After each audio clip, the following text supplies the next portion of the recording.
Darren Hughes. Thank you, Mr Speaker. Mr Speaker, my question is to the Minister of Transport, and it asks him, what strengths does he see in the Berl Economics report called Business Case for Building Rolling Stock in New Zealand, and what response, if any, does the government intend to make to that report?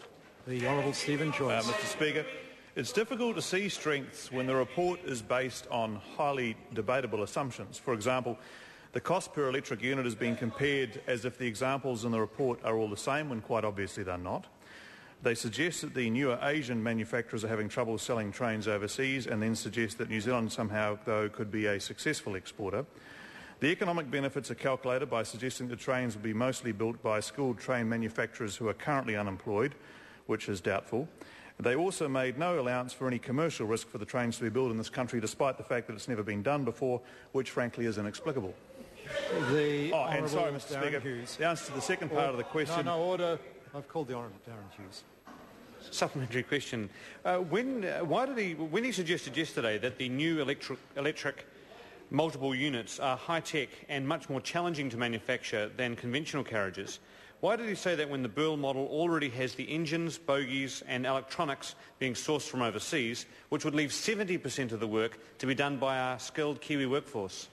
The Honourable Stephen Joyce. Mr Speaker, because these are highly specialised pieces of equipment, they are very high-end units which have never been built in this country before. And I note actually the previous government which the member represented,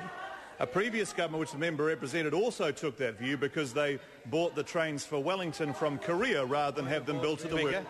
Point of order. Order. Point of order. No, order. Order. I say specifically to the government front benches this time, a point of order was clearly called and the members should cease interjecting. The Honourable Darren Hughes. Mr Speaker, my question was free of any political comment or commentary. I was asking the Minister a specific thing about the difficult or high-tech parts that he's referred to. That's being removed and sourced from overseas, leaving the more elementary aspects of the manufacturing to be done here in New Zealand. And I'm not sure he either heard the question or whether he was not responding to that part of it, because I'm particularly separating out that part of the manufacturing so I can get an answer on the point of the more basic aspect of the proposal that's been put forward. Speaking the point of order, the Honourable Stephen Mr Speaker, in response I was noting that together these are very high-spec pieces of equipment, and noting that by comparison hasn't been done in this country before, and that was the reason, and noting another example, which I think is an entirely fair answer to the question.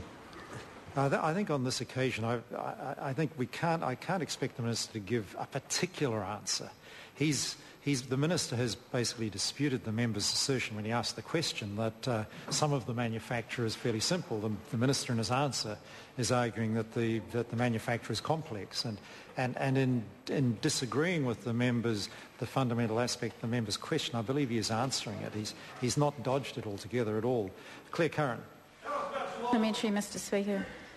When the Minister told Close Up last night that building the new electric trains in New Zealand would be a step too far in terms of capability, was he aware that Hillside Workshops in Dunedin are already building 17 AK class carriages for the Trans-Scenic service, and the quality of these carriages is equal to anything from overseas?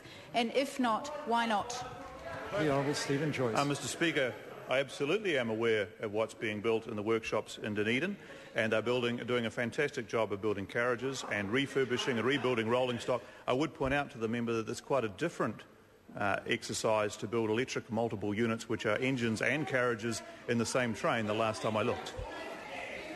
The Honourable Trevor Mallard. Has he ever visited either Hillside or Woburn? Would the Honourable Member mind repeating his question? Has he ever visited either Woburn or Hillside Workshops? The Honourable Stephen Joyce. No, I haven't, Mr Speaker. The Honourable Darren Hughes. Can you make an informed comment to the country about this? Supplementary. Order, I've called the member's colleague. The Honourable Darren Hughes. Supplementary question. Does the Minister agree with the comments of the Prime Minister to the Working Party on this project that, quote, we are spending all this money. It would be good if as much of it as possible could come back to New Zealand? And if he does agree with the Prime Minister on that, can he not see that this plan, which increases the country's GDP, increases revenue to the Crown through taxation, and creates hundreds and hundreds of manufacturing jobs, all within the allocated budget for rail, is exactly the kind of step change in economic activity that the government should be supporting. The Honourable Stephen Joyce. Mr Speaker, I indicated in my answer to the primary question that I don't agree with the assumptions and therefore the result of the report, but I do agree with the Prime Minister that we absolutely should do as much as possible as we can in this country. I note, and I think it's very important, that the decision is a decision to be made by Kiwi Rail.